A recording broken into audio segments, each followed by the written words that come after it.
ओम शांति।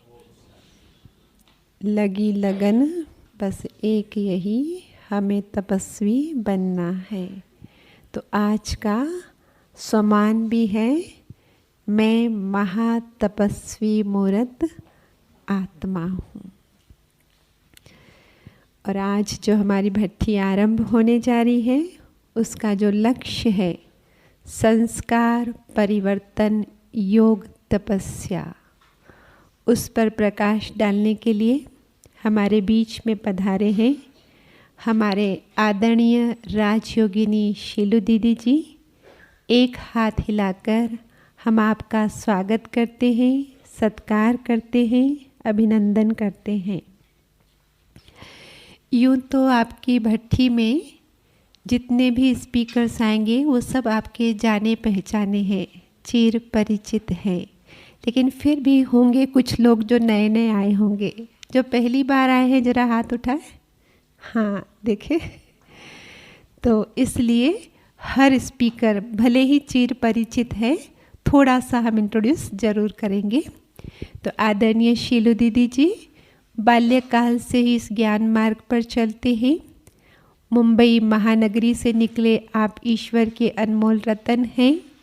आपने वहाँ पर साइंस में ग्रेजुएशन किया 1969 में, और उसके बाद अपना संपूर्ण जीवन ईश्वरीय सेवाओं के लिए समर्पित किया। आरंभ के 5-6 वर्ष आप भारत के ही अलग अलग स्थानों पर, जैसे कि राजकोट, बेंगलोर, हैदराबाद आदि आदि स्थानों पर सेवाएं दी। उसके बाद आप नेपाल भी गए, फिर अफ्रीका भी गए, मॉरिशस भी गए, बाबा की सेवाओं को वहाँ पे खूब बढ़ाया। और फिर 1976 से आप इसी हेडक्वार्टर में रहकर देश विदेश की सेवाएं संभाल रही हैं। चूँकि आप हिंदी, सिंधी और इंग्लिश इन 3 भाषाओं में बहुत अच्छे से वक्तव्य दे भी सकते हैं और ट्रांसलेशन भी कर सकते हैं, और इन्हीं विशेषताओं के कारण दादी ने आपको 1976 में यहाँ पर रहने का सुंदर सुअवसर दिया। और इसलिए हम देखते हैं कि बाबा के दिनों में जब नीचे हम डायमंड हॉल में बाबा से मिलन मना रहे होते, कई भाई बहनें पूछते हैं शीलू बहन नहीं होती है क्या बाबा मिलन में? दीदी होते ज़रूर हैं, लेकिन केबिन में बैठे होते हैं और ट्रांसलेशन कर रहे होते हैं, ताकि देश विदेश में जहाँ पर भी जो डायरेक्ट हिंदी नहीं समझ पाते हैं वो पहले उस इंग्लिश को समझते हैं। और इस कारण कई बार विदेशी भाई बहनें दीदी का एक नाम देते हैं, हिज मास्टर्स वॉइस, क्योंकि उनके लिए तो भगवान की आवाज़ माना शीलू बहन की आवाज़ होती है। और इसके साथ साथ बाबा ने बहुत सुंदर आपको वरदान दिए हुए हैं कि सरस्वती आपकी जीवा पर सदा विराजमान रहेंगी। आप हर की पौड़ी की गंगा हैं। तो कैसे देश विदेश के भाई बहनें यहाँ आते हैं और हर की पौड़ी में इस गंगा में स्नान करते हैं, हम सभी जानते हैं। आज तो 24 घंटा हमारा चैनल चल रहा है, टीवी की सेवाएं चल रही है। लेकिन जब टीवी की सेवाएं शुरुआत हुई थी तो आप सर्वप्रथम वक्ता थे जो टीवी में ब्रह्मा कुमारीज को रिप्रेजेंट किया। आप एजुकेशन विंग की वाइस चेयरपर्सन हैं, साथ साथ राजयोग शिविर के डायरेक्टर भी हैं। और जैसे कि हम सभी जानते हैं कि अब दादियाँ तो आगे की तैयारी में एक एक करके चलते गए हैं। तो अभी हमारे इस कैंपस में हमारे लिए कौन दादियाँ है अभी? शीलू दादी और शशि दादी। दादियाँ तो नहीं। कहने का तात्पर्य वो दादियों का जो रोल था, आज मधुबन में जब कोई आते हैं तो पहले इन दोनों को ढूंढते हैं कि कहाँ, क्योंकि जब भी हम किसी कैंपस में जाते तो कोई निमित्त से जब तक नहीं मिले तो यात्रा कैसी लगती है? अधूरी अधूरी लगती है। तो वो दादियों वाली पालना जो आपने स्वयं ने ली है, आने वाले हर भाई बहनों को आप दोनों बहनें बहुत अच्छी वो पालना देते हैं, तो किसी को कोई कमी नहीं लगती। और वैसे भी हमने देखा है शीलू दीदी भले ही बहुत बड़ी हस्ती हैं, लेकिन सबसे ऐसे मिलती हैं बहुत इजी, तो सभी इजीली अप्रोच करते हैं दीदी को। तो ऐसी विशेषताओं वाली हमारी दीदी आज हमारे बीच में हैं और हमें बताएंगे कि कैसे हम योग तपस्या करें कि जिसके फल स्वरूप सचमुच हमारे कलयुगी संस्कार बदलकर दैवी संस्कार बन जाए। आदरणीय शीलू दीदी जी, आप अपना परिचय भी दो। शरीर का नाम इंदिरा बहन है और इस ज्ञान मार्ग पर चलते 34 वर्ष हुए हैं। बाबा की सेवा में जीवन समर्पित करके 23 वर्ष हुए हैं और मधुबन में रहते 12 वर्ष हुए हैं। क्योंकि आरंभ के वर्षों में हम ज्ञान सरोवर में रहे, मनोबल एवं मनसा सेवा की जो बुक है वो लिखने के निमित्त बने थे, तो स्पार्क में आरंभ में सेवाएं दी। उसके बाद हम नागपुर सब जोन से बिलोंग करते हैं, तो नागपुर सेवा केंद्र पर रहे और फिर स्पार्क से कनेक्शन होने के नाते मुंबई में गामदेवी सेवा केंद्र पर भी रमेश भाई उषा बहन के कनेक्शन में रहना हुआ और फिर पिछले 12 वर्ष से हम यहाँ पर शीलू बहन के साथ ही उनकी सेवाओं में सहयोग दे रहे हैं। ओम शांति। और आपसे मिलते रहेंगे और क्लास भी कराएंगे। कुछ भी पूछना हो आप इनसे भी पूछ सकते हैं। ओम शांति। ओम शांति। ओम शांति। जब ब्राह्मण परिवार, बाबा के बच्चे आपस में मिलते हैं तो सबसे पहले ओम शांति करते हैं। पर ओम शांति से पहले भी दृष्टि से मिलते हैं, क्योंकि ओम शांति हमें पाठ ही पढ़ाता है, मैं आत्मा शांत स्वरूप हूँ। तो सभी शांत स्वरूप है, तो उसी शांत स्वरूप स्थिति से एक दो को देखते हैं, मिलते हैं, वो दृष्टि की लेन देन करते हैं। तो पहले दृष्टि की लेन देन, फिर ओम शांति। तो ये कितना सुंदर तरीका बाबा ने हम बच्चों को दिया है। जब हम आपस में मिलते हैं तो आत्मिक स्थिति भी रहती है, आत्मिक दृष्टि भी रहती है और हमारी सोच भी कितनी ऊंची हो जाती है। तो आप सभी बहुत बहुत भाग्यशाली हो जो मधुबन, तपोभूमि, वरदान भूमि, ब्रह्मा बाबा की कर्म भूमि, सभी दादियों की तपस्या भूमि, जहाँ सब आत्माएं आकर सचमुच मुक्ति, जीवन मुक्ति का अनुभव करती है। ऐसे मधुबन में आप सभी पधारे हो। तो सर्व मधुबन निवासी तथा हमारे तरफ से भी आपका बहुत बहुत बहुत स्वागत है, स्वागत है, स्वागत है। बहुत सुंदर मौका मिला है आप सभी को संस्कार परिवर्तन, योग तपस्या करने का। तो जैसे ही आप पांडव भवन में पहुँचे, आपको अकोमोडेशन मिली, रहने का स्थान मिला, उसी समय आपको बैज भी मिला ना सभी को बैज, जो सभी को लगा कर रखना है।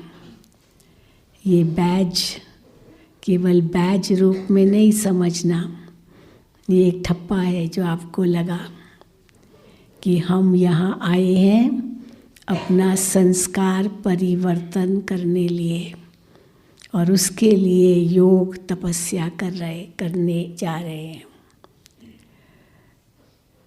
जैसे कल भी बाबा ने मुरली में कहा, व्यक्त बाप दादा की मुरली थी कि 4 बातों से न्यारा बनना है ना। मुरली सुनी सभी ने कल की? कौन सी 4 बातों से न्यारा बनना है? एक देह से न्यारा, दूसरा देह के संबंधों से न्यारा, तीसरा देह के पदार्थों से न्यारा और चौथा संस्कार स्वभाव से न्यारा। और जब ये न्यारा बनेंगे तब ही प्यारा बनेंगे। हाँ, स्वयं का भी प्यारा, बाबा का भी प्यारा, सारे परिवार का भी प्यारा, तो विश्व का भी प्यारा। तो इसी प्रकार ही आप सबका दिल जीत सकेंगे। वैसे तो हम सबको यही कहते हैं, भगवान सबका प्यारा क्यों है? क्योंकि सबसे न्यारा है। अगर वो भी फंसा हुआ होता इस संसार के चक्र में तो प्यारा बनता नहीं, क्योंकि वो सबसे न्यारा है, इसलिए सबका प्यारा है। तो हम भी उनके बच्चे संगम युग पर बाप समान बन रहे हैं। तो ये भी स्थिति हमारी बाप समान बनने के लिए कदम है। ये भी बहुत ज़रूरी है, क्योंकि बाबा हम बच्चों को याद दिला रहे हैं, बच्चे अब घर चलना है, अब घर चलना है। सब देह और देह के संबंधों को भूलना है, क्योंकि घर चलने के लिए ये बहुत ज़रूरी है। और उसके लिए जीते जी मरना होगा। जीते जी मरना माना आप मोए मर गई दुनिया। यही कहेंगे, व्यक्ति मर जाता है तो उसके लिए दुनिया ही मर गई। मर गया माना दुनिया मर गई उसके लिए। पर यहाँ तो हमें जीते जी मरना है। और मधुबन में तो आप सहज रूप से जीते जी मर सकते हो, कर सकते हो ना, क्योंकि दुनिया की निगाहों से आप बहुत दूर हो। यहाँ पर मुंबई जैसा शोर गुल, न जाने क्या क्या पोल्यूशन, इतने अफरा तफरी, न जाने क्या क्या है। और वहाँ यहाँ इन सब बातों से दूर। तो हम तो यही कहेंगे कि आप लोग बहुत बहुत बहुत भाग्यशाली हो सकता है लिस्ट में तो बहुतों के नाम होंगे, लेकिन लास्ट मोमेंट, आखिरी क्षण तक कटते गए हैं, कुछ तो हुआ होगा ज़रूर। और कुछ जो कट गए वो तो गए, वो नो भाई कोई कारण बन गया, नहीं जा सकते हैं। और कुछ नए जिनको कोई उम्मीद नहीं थी कि हमारा भी मौका लगेगा, उनको मिल गया नंबर। होंगे ना, ऐसे भी होंगे। तो इसीलिए जो हम कहते हैं, जो पधारे पहुंच गए वो महान। उस दिन बाबा ने कहा पद्मा पदम, भाग्यशाली। पद्मा पदम, तो कहाँ पद्मा पदम भाग्यशाली कौन बनते? जो पहुंच जाते मधुबन में। और ये 3 दिन जो आपकी योग तपस्या चलेगी, जिसमें क्लासेस भी ज़रूर चलेंगे। हमारे अनुभवी भाई बहनें जिन्होंने इतने सालों से योग तपस्या की है, अपना जीवन बाबा को अर्पित किया है, तो वो भाई बहनें जिन्होंने सारे ज्ञान का सार जीवन में अपनाया है, तो जो उन्होंने पाया है, जो उनका पुरुषार्थ है, वो आपको मक्खन के रूप में देंगे कि आप भी ये स्वीकार करें, आप भी ऐसा अनुभव करें। तो इसलिए बहुत ही लकी हो। शांतिवन में तो आते ही होंगे, और वहाँ हज़ारों के बीच में कौन किसका है, क्या है, कुछ पता नहीं चलता है। लेकिन यहाँ तो अब ये छोटा सा संगठन है, इसलिए यहाँ नज़दीक भी है और 1-2 के और करीब आने का मौका मिलता है। तो इसीलिए अपने आप को बहुत बहुत भाग्यशाली समझना। तो भाग्यशाली तो हो ही, लेकिन और आगे कि हमारा हर श्वास, हर संकल्प, हर घड़ी सफल हो, क्योंकि ये मौके बार बार नहीं आते।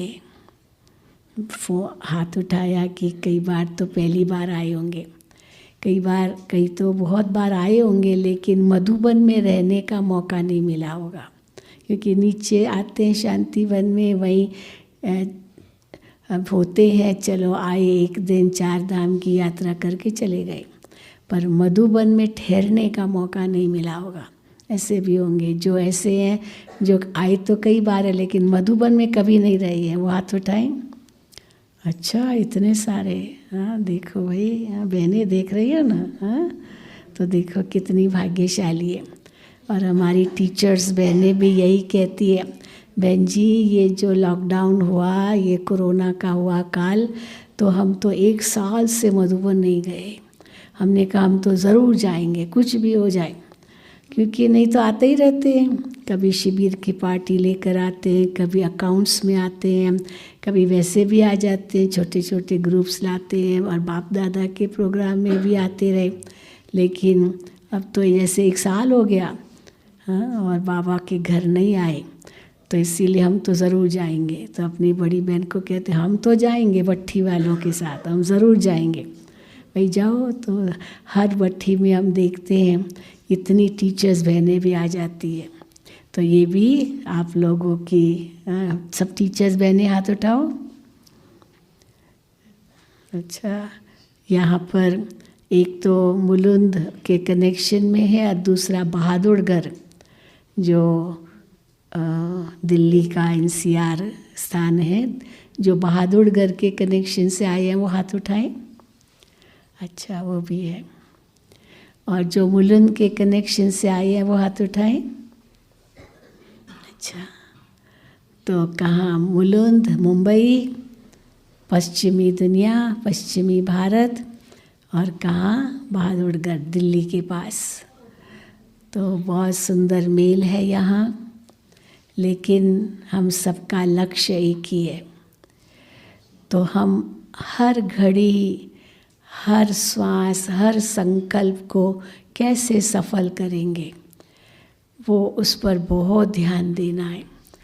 कुछ भी हमारा व्यर्थ न जाए, एक घड़ी भी हमारी व्यर्थ न जाए, एक श्वास भी व्यर्थ न जाए। तो कैसे व्यर्थ नहीं जाएगा, कैसे हम उसको सफल करेंगे, जब और कोई बात का चिंतन न हो।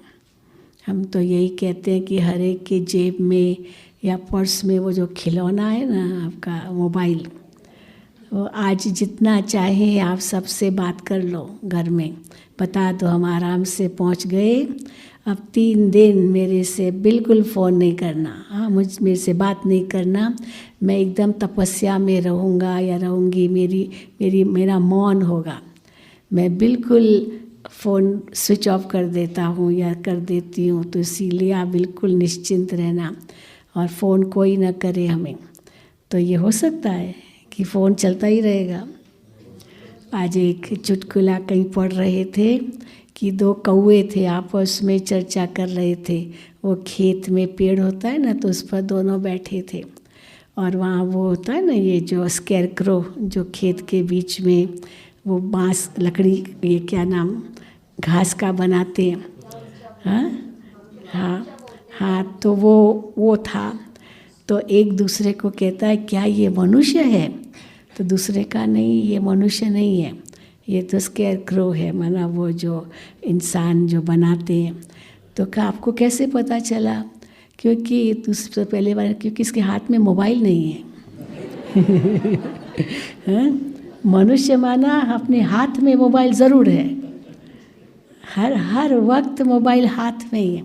हम तो कई बार कहते हैं भाई भले उठाओ, पर हाथ में क्यों उठाते हो? कितना रेडिएशन आपके हाथ में आता है, नज़ारे सारा दिन सिर नीचे, सारा दिन सिर नीचे। मंदिर में तो सिर नीचे करना बंद हो गया, आरती कर, पूजा पाठ ये सब बंद हो गया, तो हाथ जोड़ते हैं सिर नीचे।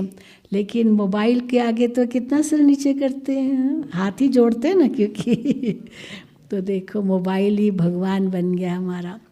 इसलिए 3 दिन इनसे छुट्टी मिल सकती है कि नहीं मिल सकती है? हाँ, मिल सकती है ना।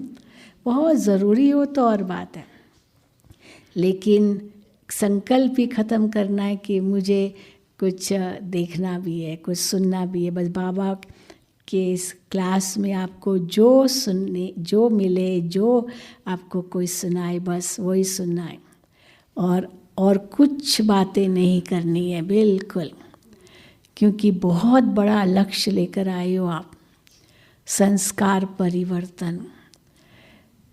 63 जन्मों के संस्कार इतने कड़े हो गए हैं, और माया ने कैसे अपना बना लिया था पता भी नहीं चला। आत्मा की सारी शक्ति नष्ट कर दी बिल्कुल। द्वापुर में ही माया एंटर हुई। सतयुग त्रेता में तो माया को हिम्मत ही नहीं थी आने की, क्योंकि आत्मा में तो बहुत शक्ति थी। लेकिन जब शक्ति क्षीण होने लगती है, तब फिर ये सारे कीटाणु या जो भी वायरस, बैक्टीरिया, ये सब अटैक करते हैं और बीमारियां लाते हैं। तो ये विकार क्या है? ये सब मन के विकार ही तो हैं। विकृति, विकार माना ही विकृति, और विकृति माना कमज़ोरी। तो जब कमज़ोरी आती है तभी तो बीमारियां आती है। इसीलिए कहते हैं ये कोरोना वो सब जो कुछ है, कुछ नहीं है। ये तो इम्यूनिटी सिस्टम जो हमारा है, प्रतिरोधक शक्ति, उसमें कमी है। तो प्रतिरोधक शक्ति न होने के कारण ये आता है। इसलिए प्रतिरोधक शक्ति को बढ़ाओ। इंग्लिश में कहते हैं प्रिवेंशन बेटर देन क्योर। वो बीमारी आई नहीं, उसको रोकथाम के लिए आप प्रिवेंट करो, वो आए ही नहीं, ये ज़्यादा बेहतर है। परंतु अगर आए तो फिर उसका इलाज ज़रूर करो, ऐसे नहीं इग्नोर। तो प्रिवेंशन बेटर देन क्योर, पर क्योर बेटर देन इग्नोर। भाई बीमारी आई, बुखार थोड़ा हुआ और गला खराब हुआ, कुछ हुआ, कोरोना में यही तो होता है। टेस्ट ख़त्म हो गई, ये सब हुआ, तो थोड़ा लगता है कि फ़र्क है, गरम है बदन, तो ज़रूर दिखाना चाहिए। और परंतु उसके लिए भी उपाय बताते हैं। तो ये सब क्यों करते हैं? ताकि वो प्रतिरोधक शक्ति हमारी बढ़े। ये खाओ, वो खाओ, कितना कहते हैं ना, ये खाओ, तो बहुत बताते हैं। अब वो तो तन की बात है, पर मन की शक्ति के लिए बाबा कहते हैं क्या खाओ, क्या पियो, क्या सेवन करो। तो वो तो बाबा हमें रोज़ मुरलियों में बताते ही रहते हैं। इसलिए हर वक्त मनन, चिंतन, मंथन, स्वाध्याय, बस यही करो, अमृत वेले से लेकर रात्रि तक। तो अंदर में ये ज़रूर सोचो, ऐसे कौन से संस्कार हैं मेरे जो बहुत जैसे जड़ हो गए हैं ना, कोई कठोर होते हैं, तो ऐसे संस्कार कौन से हैं मैं निकालना चाहता हूँ लेकिन नहीं निकलते। हाँ, मैं चाहती हूँ कि ये संस्कार मेरे में न हो, लेकिन जाता ही नहीं है। तो वो कठोर संस्कार, कठिन संस्कार जो घर कर चुके हैं, उनको हम कैसे पिघलाएं? तो क्या करते हैं, देखो दुनिया में भी कोई ऐसी चीज़ होती है, सोना। अब खाद वाला सोना है, तो सबसे अच्छा तरीका है कि उसको आग में डालो बस। क्योंकि आग में डालने से क्या होता है, वो पिघलता है, जो उसमें खाद है वो निकल जाती है। सोने का जो टेम्परेचर होता है, तापमान होता है, वो बहुत ऊंचा होता है, इतना जल्दी नहीं पिघलता है। लोहा, तांबा, चांदी, वो जल्दी पिघल जाते हैं, तो इसीलिए वो जल्दी पिघल जाएंगे। पर सोना, सच्चा सोना बन करके ऊपर रहता है, हल्का रहता है। बाकी चीज़ें तो भारी होती है। तो इसीलिए सोना भारी हो जाता है, क्योंकि और धातु और बहुत मिक्स हो जाते हैं, तो आग में डालना पड़ता है। तो ये भी बाबा कहते हैं तुम आत्मा तो सच्चा सोना थी, फिर चांदी की खाद पड़ी, फिर तांबे की खाद पड़ी, फिर कलयुग में आए तो लोहे की खाद पड़ी, और खाद पड़ते पड़ते व्यर्थ चिंतन, अशुद्ध चिंतन, इसका इतना बोझ सिर पर चढ़ गया जो इतने भारी हो गए। ये जो भी आज दुनिया में मानसिक बीमारियां हैं, ये सब मन का भारीपन है।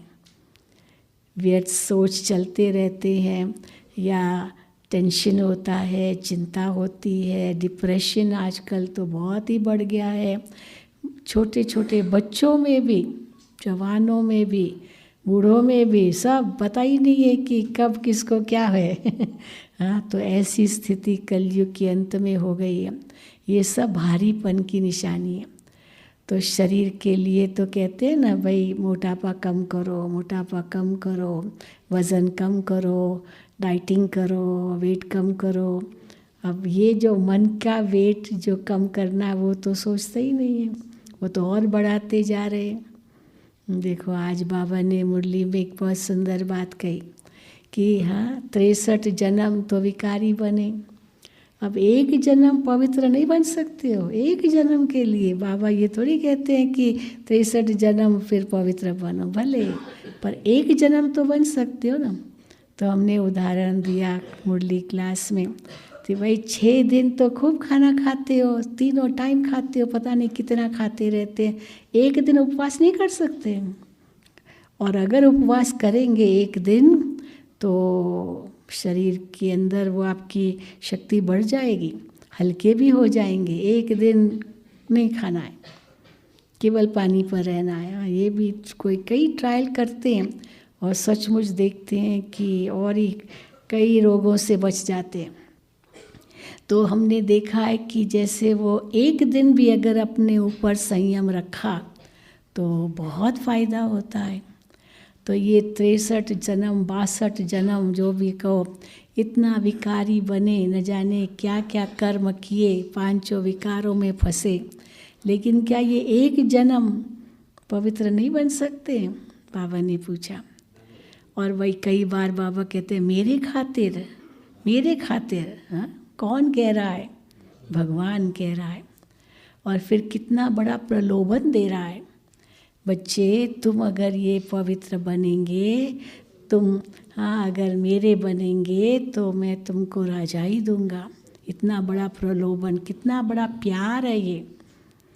जैसे माँ बाप होते हैं ना, बच्चों को बहुत प्यार देते हैं, तो 3 तरीके से प्यार देते हैं। और बच्चों को सुधारना भी है, तो सुधारने के लिए बच्चे को बहुत पहले बहुत प्यार देते हैं, क्योंकि वो चीज़ से उनको हटाना है। तो पहले तो इतना प्यार देंगे, बच्चे तुम बहुत अच्छे हो, तुम राजा बच्चा हो, तुम ये हो, तुम ये हो। हाँ, कितनी महिमा करते ना माँ बाप। और प्यार देते देते देते फिर कहेंगे बस ये चीज़ छोड़ो, हाँ ये चीज़ छोड़ो।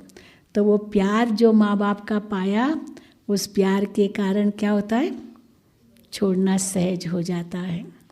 तो भगवान भी हमको कितना प्यार देते हैं। हर मुरली में बाबा कितने टाइटल देते हैं। पहला ही शब्द है मीठे मीठे बच्चे, हाँ, तो पहला ही शब्द मुरली का, तो इतना प्यार। और हर अव्यक्त मुरली में तो कितने टाइटल, पहला वाक्य ही वो है टाइटल्स का।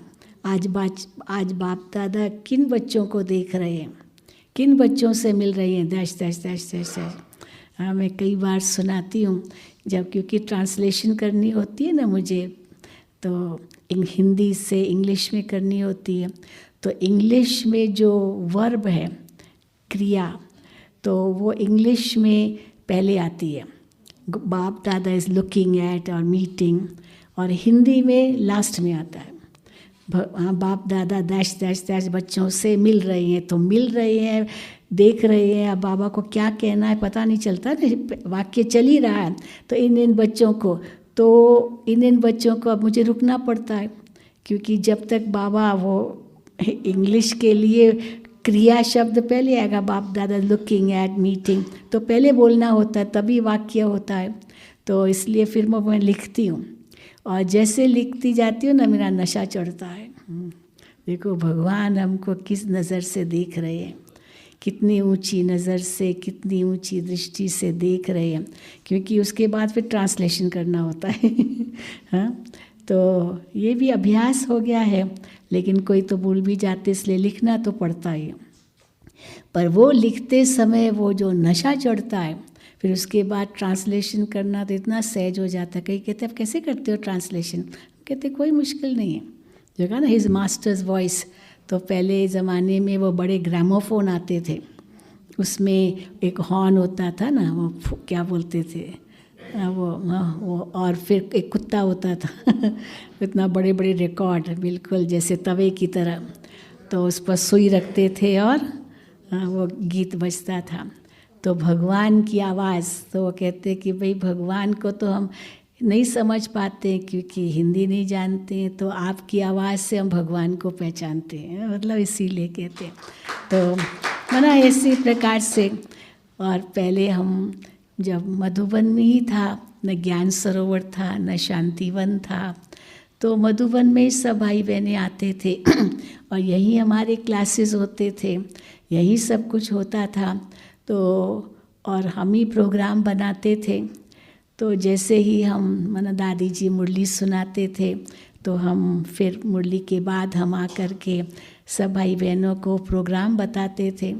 तो हम सबसे पहले ये कहते थे आज का ये प्रोग्राम है, तो ये भी उन्होंने नोट कर लिया। विदेशी भाई बहन वो बड़े तीक्ष्ण होते, तो मेरा ये भी नोट कर लिया।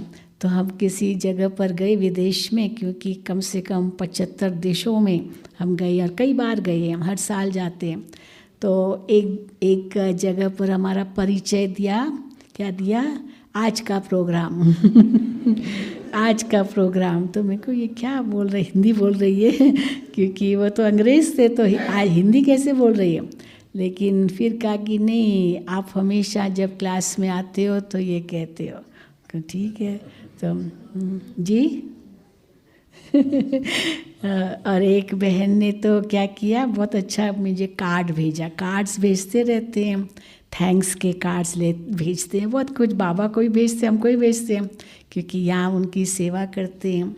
तो कैसे एक ने भेजा और उसमें ना बहुत सारी छोटी छोटी बिल्लियाँ दिखाई, बच्चियाँ, छोटी छोटी बिल्लियाँ, बच्चे, और एक उनकी माँ वो बीच में। तो वो जो उनके सेंटर में जितने भाई बहनें होंगी ना, उन सब के नाम लिखे वो बच्चों पर, और जो बड़ी बिल्ली वो का शीलू बहन तो यानी मजाकी भी है, परंतु बहुत बाबा से प्यार है। मधुबन तो हर साल आना ही है। इस साल भी बहुत तड़प रहे हैं विदेशी भाई बहनें, क्योंकि वो आ नहीं सके। इसीलिए अभी जो भी अव्यक्त मुरलियाँ चलती है ना, अभी रिवाइज जो कर रही हैं, ट्रांसमिशन में आप सुनते हैं, उसमें डबल विदेशियों को ज़रूर ऐड करते हैं, लिखते हैं, ताकि उनको भी खुशी हो कि बाबा हम बच्चों को याद कर रहे हैं, क्योंकि बहुत याद कर रहे हैं। हम कब मधुबन जाएंगे, कब मधुबन जाएंगे, तड़प रहे हैं। भारत वालों से भी मुझे लगता है ज़्यादा, पता नहीं, ज़रूर तड़पते होंगे, भारत वाले भी तड़पते हैं। और जब मौका मिलता है तो चलो मधुबन, चांस मिला है। लेकिन मधुबन ये आकर्षण किस आधार पर है? क्योंकि ये तपस्या भूमि है, इसीलिए हमको यहाँ और कुछ नहीं देखना है। ये क्या कर रहा है, वो क्या कर रहा है, ये क्यों ये नहीं कर रहा है, ये क्यों नहीं ऐसे हो रहा है, कुछ नहीं। जो करेगा वो पाएगा, उसका हर एक का कर्म अपना, भाग्य अपना। ये ऐसे क्यों करता है, ये क्या, क्यों, कौन, कहाँ, कैसे, इनमें जाने की कोई ज़रूरत नहीं है। देखो बाबा हर मुरली में कहते हैं ना, बाबा कैसे साक्षी दृष्टा होकर देखते हैं। क्या कहते हैं बाबा? नंबरवार पुरुषार्थ अनुसार राजधानी स्थापन हो रही है, तो नंबरवार। तो बाबा का इतना प्यार है हम बच्चों से, बस वो प्यार लेते जाओ यहाँ, प्यार। और दूसरा, फिर कई बार बाबा लौकिक में भी देखते हैं, माँ बाप देखते हैं कि बच्चों को इतना प्यार दे रहे तो भी बच्चे सुधरते नहीं हैं, मानते नहीं हैं। तो फिर माँ बाप क्या करते हैं, उनको प्रलोभन देते, देखो बच्चे तुम फर्स्ट नंबर आओगे ना क्लास में, स्कूल में, तो मैं तुमको साइकिल लेकर दूंगा, मैं तुमको ये लेके दूंगा, है ना, प्रलोभन देते। तो भगवान भी हमको कितना प्यार करते हैं, बच्चे तुम पवित्र बनोगे ना तो मैं तुमको स्वर्ग की राजाई दूंगा। तो कई कहते हैं ये भगवान ऐसे प्रलोभन देते हैं, ये तो स्वार्थ हो गया, ये तो लोभ हो गया। प्रलोभन देना ये भी तो जैसे लोभ हो गया ना। तो ऐसे हम तो देखो, हमें तो मोक्ष चाहिए, हमें तो दुनिया में आना ही नहीं है, ये सब नहीं चाहिए स्वर्ग। आप लोगों का ये स्वार्थ है जो आप ये कहते हो। तो हम उनको पता है क्या कहते हैं, हम कहते हैं ये स्वार्थ नहीं है। आप लोग जो कहते हो ना मोक्ष चाहिए, मुक्ति चाहिए, आना ही नहीं है इस संसार में, ये स्वार्थ है, ये स्वार्थ है। कैसे ये स्वार्थ है? अपना ही सोचते हैं, मैं बंधनों से मुक्त हो जाऊं, मैं मुक्त हो जाऊं, हाँ मुझे नहीं आना इस दुनिया में, नहीं चाहिए ये दुख। हम कहते हैं हम अकेले नहीं हैं, सारा संसार दुखी है, अब सबको सुखी बनाना है। तो हम तो विश्व कल्याण के लिए कहते हैं कि ये दुनिया फिर से स्वर्ग बने। तो कौन स्वार्थी है? कौन स्वार्थी है? हाँ जी, हाँ, हम तो बिल्कुल विश्व कल्याणकारी बन करके विश्व का कल्याण करना है ये सोचते हैं। तो उसमें हमारा कल्याण भी तो होगा ना, क्यों नहीं होगा? इसीलिए हम तो सबका सोचते हैं। तो यही वास्तव में सच्चा प्यार है भगवान का, कि हमको इतना सुख देते हैं। और केवल सतयुग त्रेता की बात नहीं, संगम युग पर कम नहीं है। बाबा ने कहा था कि मैं गरीब निवास हूँ। तो गरीब निवास का मतलब क्या है? गरीबों के दिल में निवास करने वाला एक तो ये है, परंतु जो कौड़ी तुल्य हैं उनको मैं हीरे तुल्य बनाता हूँ। कैसे? मैं कहाँ से कहाँ ले जाता हूँ। क्या थे? कीचड़े में पड़े थे, गटर में कहेंगे तो भाई जैसे पड़े थे, नाले में पड़े थे, और भगवान हमें क्षीर सागर में ले जा रहे हैं। तो ये भी भगवान का प्यार है। परंतु बाबा देखते हैं कि बच्चे फिर भी नहीं सुधरते हाँ, फिर भी नहीं सुधरते। तो फिर क्या करते हैं? वो थर्ड ऑप्शन क्या है? पहला ऑप्शन है बहुत प्यार दे करके, खूब महिमा करके गलत काम छुड़वाना। दूसरा है प्रलोभन देकर छुड़वाना। और तीसरा, फिर भी नहीं मानते तो आँख तो दिखाएंगे ना। फिर बाबा कहते हैं बच्चे धर्मराज की सज़ा मिलेगी हाँ, धर्मराज की सज़ा मिलेगी।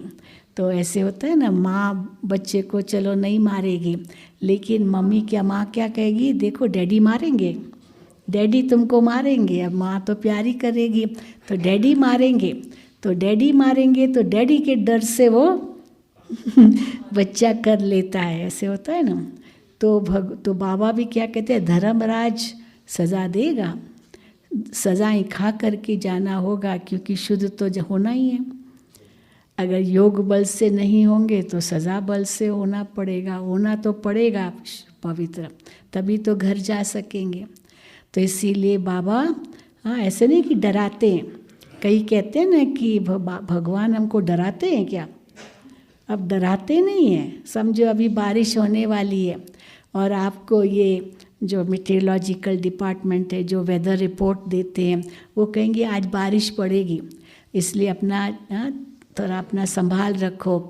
मछुआरों को कहते हैं भाई समुद्र में मत जाओ, तूफान आएगा। तो डरा रहे हैं क्या? ये आपको सच्चाई बता रहे हैं, और आप उसके कारण जान करके अपनी संभाल करो। तो इसीलिए बाबा हमको डरा थोड़ी रहे हैं, धर्मराज की सज़ा खाएंगे, ये खाएंगे।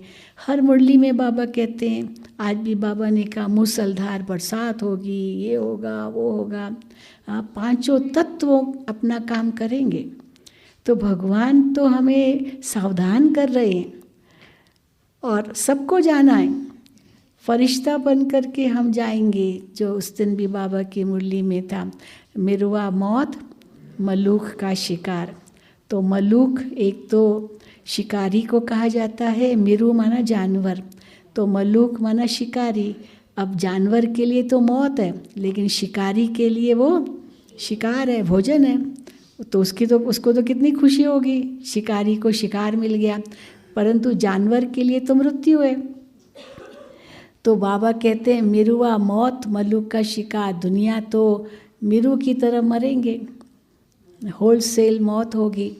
इतने 700 करोड़ से भी ज़्यादा आबादी दुनिया की अभी समय, सब मरेंगे। वहाँ तो केवल 9 लाख ही होंगे, कहाँ 700 करोड़ और कहाँ 9 लाख।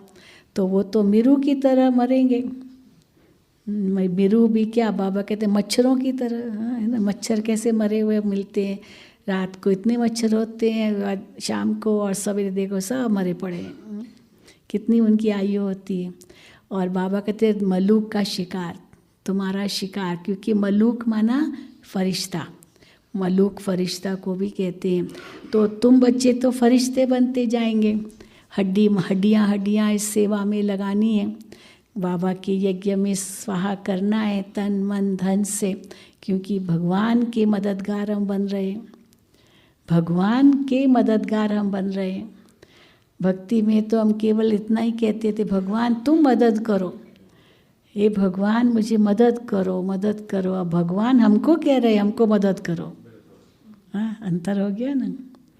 भगवान को क्या मदद चाहिए, वो तो सर्वशक्तिवान है, लेकिन बच्चों की मदद चाहिए। और मदद इसलिए चाहिए क्योंकि बच्चे जो करेंगे उस अनुसार पाएंगे, तो मेहनत जितनी करेंगे उतना पाएंगे। बाकी भगवान को अपने लिए क्या चाहिए, वो तो निष्काम सेवा करते हैं। तो इसीलिए बाबा हम बच्चों से क्या चाहते हैं हम सदा याद रखें। हर मुरली में ये आता है, बाबा हमसे क्या चाहते हैं, साकार मुरली चाहे व्यक्त मुरली। तो हम अपने आप से पूछें कि क्या सचमुच जो बाबा इतना प्यार करते हम उसी अनुसार कर रहे हैं, बाबा की उम्मीदों पर खरे उतरे हैं, बाबा की जो अपेक्षाएं हैं उन पर हम चल रहे हैं या नहीं। मैं अपना अनुभव इसमें बहुत अच्छा सुनाती हूँ कि एक जब हम साकार बाबा ने हमको पत्र लिखा था, मैं मुंबई की हूँ, तो मैं इंटर साइंस में थी 1967 में। तो उस समय घर में सब कहे तुम मेडिकल लाइन लो, डॉक्टर बनो, MBBS करो, क्योंकि उसके बाद डिसाइड करना होता था कौन सी लाइन ले। तो MBBS के लिए आप एप्लीकेशन करो, इंटर साइंस के बाद सब्जेक्ट्स उसी अनुसार लेने होते हैं। तो मैंने बाबा को पत्र लिखा था, 67 की बात है, साकार बाबा को, कि बाबा मैं क्या करूं। तो बाबा ने मुझे पत्र का रिस्पॉन्ड किया, जवाब दिया। बाबा ने कहा बाबा की आश है कि आप रूहानी डॉक्टर बन के विश्व की सेवा करो। ये बाबा ने उस समय कहा था, माना रूहानी डॉक्टर बन के विश्व की सेवा करो, माना वो मेडिकल लाइन डॉक्टर बनना है, MBBS करना है, उसकी तो ज़रूरत नहीं है, रूहानी डॉक्टर बनकर। बाबा जब भी साकार में मुझे देखते थे, मधुबन में आई, बाबा बॉम्बे आते थे, हर साल आते थे बाबा बॉम्बे। बाबा यही कहते थे, क्योंकि इंग्लिश स्कूल में पढ़े, इंग्लिश मीडियम ही था बचपन से, तो बाबा कहते थे तुम इंग्लिश में बहुत होशियार हो, बाबा तुमको विदेश भेजेगा। शुरू में से जैसे ही बाबा मिला, बाबा ने मुझे देखा, तो यही बाबा का मुझे ऐसे उम्मीद थी। तो जैसे बाबा ने कहा कि उनको विश्व की सेवा करनी है, रूहानी डॉक्टर बन के, तो मैंने संकल्प ही छोड़ दिया, बस बाबा की आशाएं पूरी करनी है। और फिर हमने BSc किया, क्योंकि तुरंत तो घर से भी परमिशन नहीं थी, बंधन भी था। तो 69 में मेरा फाइनल ईयर था BSc का, तो उस बार बाबा अव्यक्त हो गए 69 जनवरी में, और मेरा अभी फाइनल ईयर चल रहा था BSc का। तो वैसे बाबा अव्यक्त हुए, तो मुझे सबसे पहला संकल्प आया, बाबा मैंने आपकी आश पूरी नहीं की, क्योंकि आपने कहा कि रूहानी डॉक्टर बन के विश्व की सेवा करनी, और मैंने तो अभी तक पढ़ ही रही हूँ, मैं क्या रूहानी सेवा विश्व की करूँगी, और आप चले गए। तो जैसे मैं ये संकल्प करके बाबा को इतना प्यार से याद किया, उस समय मुझे अनुभव हुआ, और जैसे फरिश्ता ब्रह्मा बाबा मेरे सामने आए, एकदम फरिश्ता रूप, और मेरे सामने मुस्कुरा करके ऐसे हाथ मेरे सिर पर रखा और बाबा ने कहा, बच्ची तुम बाबा की आश पूरी करोगी, ये बाबा ने कहा। और बाबा गया नहीं है, बाबा आपके साथ है। तो देखो ये भी एक कितना बड़ा वरदान मिल गया, बाबा गया नहीं है। क्योंकि मैंने कहा ना, बाबा मैंने आश पूरी नहीं की आपकी, आप चले गए। तो इसीलिए बाबा ने कैसे आश्वासन दिया। तो कहने का भाव है कि हम अपने आप से पूछें कि क्या हम सचमुच बाबा की आशाएं पूर्ण कर रहे हैं। तभी तो जो भगवान हमको इतना प्यार दे रहे हैं, उस प्यार का रिटर्न होगा। और आप मधुबन में आए हो तो ये 4 धाम की यात्रा भी आपको हर रोज़ करनी है, बताया होगा आपको। 4 धाम की यात्रा, और हर स्थान पर जो ब्रह्मा बाबा के यादगार स्थान है वो ओरिजिनल तो यहाँ ही है। पहले मैंने देखा 18 जनवरी पर कई सेंटरों पर 4 धाम बनाए थे, शांति स्तंभ, बाबा का कमरा, हिस्ट्री हॉल की तरह, और बाबा की झोपड़ी भी। लेकिन जो ओरिजिनल जहाँ बाबा रहते थे, बाबा मुरली चलाते थे, जहाँ बाबा बच्चों से मिलते थे, वो तो ओरिजिनल 4 धाम तो पांडव भवन में ही है। तो एक एक स्थान पर बाप दादा के साथ अलग अलग अनुभव करो। बाबा के कमरे में जाएंगे तो वहाँ क्या अनुभव करो कि माता पिता के साथ हैं हम। जैसे माँ बाप के बच्चे होते हैं, छोटे बच्चे, कोई भी बात हो तो माँ की गोद में चला जाएगा बच्चा, बाप की गोद में चला जाएगा। तो से माँ बाप की गोद में चले गए, बाबा के कमरे में बैठ के बाबा की गोद में बैठ जाओ, बिल्कुल छोटा बच्चा बन जाओ, सब बोझ बाबा को दे दो, बस बच्चा बन गए तो सब बोझ से बच गए। बिल्कुल ऐसा अनुभव करेंगे। फिर जब हिस्ट्री हॉल में बैठो तो हिस्ट्री हॉल में बाबा को टीचर रूप में देखो, क्योंकि यही स्थान था हिस्ट्री हॉल में जहाँ बाबा मुरली चलाते थे। इसी गद्दी पर बैठकर, वो गद्दी चेंज भी नहीं की है, वही गद्दी है जहाँ बाबा बैठते थे, नहीं तो सब जगह चेंज कर दिया है, वो पीठ का वो सोफ़ा बना दिया है, लेकिन हिस्ट्री हॉल में चेंज नहीं किया है। और वो जो बाबा के कमरे की भी गद्दी वैसे की वैसी, पलंग भी वही का वही, नहीं चेंज किया है।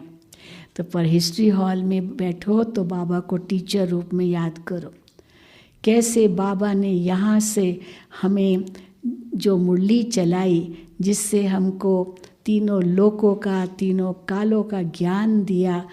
सारा ज्ञान तो साकार मुरलियों में है, और वो ज्ञान देकर त्रिकालदर्शी बना दिया, त्रिलोकी नाथ बना दिया, इतना ज्ञानी तो आत्मा बना दिया, कितना ऊंचा बना दिया।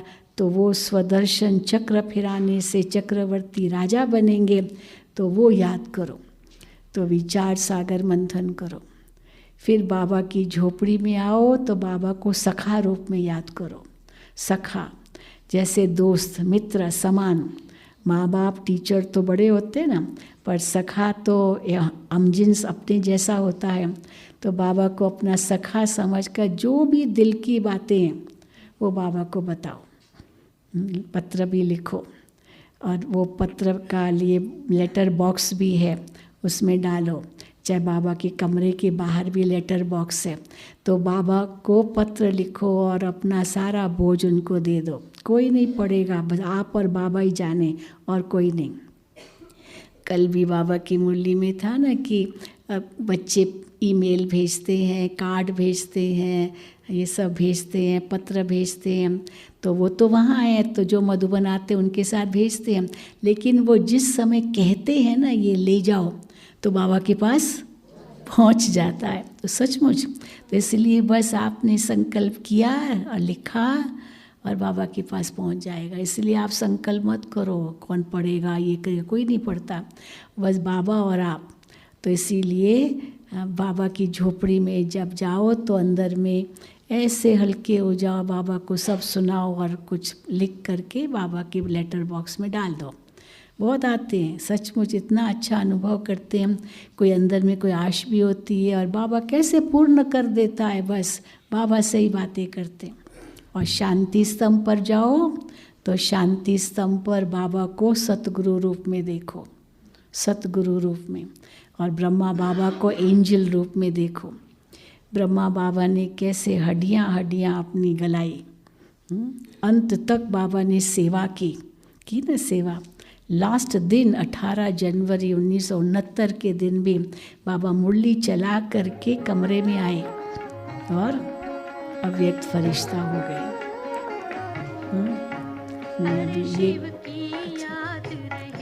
ये कई बार किसी का वो आ जाता है, क्या कहते हैं, मोबाइल में भी आ जाता है। तो एक लास्ट बात सुनाऊं तो मुझे याद आ गया 1973 में मैं मुलुंद में रही हूँ, मालूम है आप लोगों को, 6 महीना मुलुंद में रही हूँ।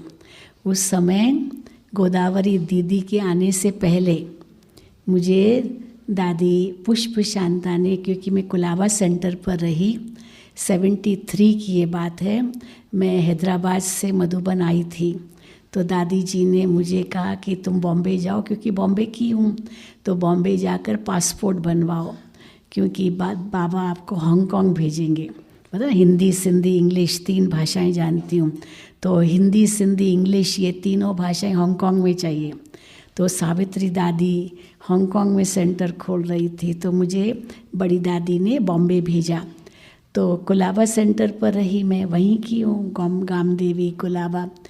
तो उसी समय मुलुंद में वो पहले घाटकोपर के कनेक्शन में था और फिर कुलाबा के कनेक्शन में आ गया।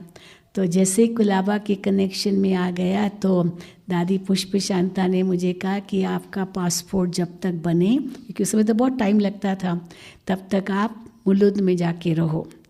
तो मैं 6 महीना मुलुंद में रही हूँ। तो उस समय के भी कुछ भाई बहनें हाथ उठाओ, उस समय की, हाँ ये लक्ष्मी बहन की बेटी है ना, लक्ष्मी बहन आपकी मदर, देखो अच्छी, तो अभी भी मुझे याद है। और भी हाथ, हाँ कौन, जी जी ये 73 के, और नारायण भाई भी थे ना उस समय, और भी राजनाथ भाई, ये सब पुराने और भी बहनें मिली मेरे को जो 1973 में थी। आज से 47 साल हो गया। तो मेरा ये सौभाग्य था कि 6 महीना वहाँ रहना मिला। और फिर तो उसके बाद दादी जी ने मुझे मधुबन में बुला लिया, क्योंकि फिर अफ्रीका भेजा मुझे दादी जी ने। तो हांगकांग तो नहीं गई, तो उस वक्त विष्णु भाई थे मुलुंद में। किन्होंने विष्णु भाई को देखा था? हाँ, तो विष्णु भाई मुझे बहुत चिढ़ाते थे, मजाक करते थे। तो विष्णु भाई ने मुझे कहा कि शीलू बहन आप हांगकांग तो नहीं गई पर किंग कॉन्ग आ गई ऐसे मुझे कहा करते थे विष्णु भाई। लेकिन बहुत अच्छा लगा विष्णु, मतलब उस समय मुलुंद सेंटर पर रह करके इतनी सेवाएं हुई, इतनी सेवा हुई। जो उस समय वो कौन सा था, कौन सी बिल्डिंग थी जी जी, हाँ कश्मीर कुंज। अभी तो इतना सुंदर बन गया। मैं कुछ साल पहले गई थी, मैं मुलुंद गई थी, 2-3 बार गई हूँ। तो अभी तो आप लोगों का कितना विस्तार हो गया है, कहाँ कहाँ आपके सेवा केंद्र हैं। तो बहुत प्यार है हमारा गोदावरी दीदी से भी, और कई बार मिलती है तो हमेशा कहती भाई आपकी हमको विरासत मिल गई तो हम कहते नहीं, ये तो बाबा करते हैं। तो बहुत बहुत आपका थैंक्स, फिर मिलते रहेंगे। ओम शांति, ओम शांति।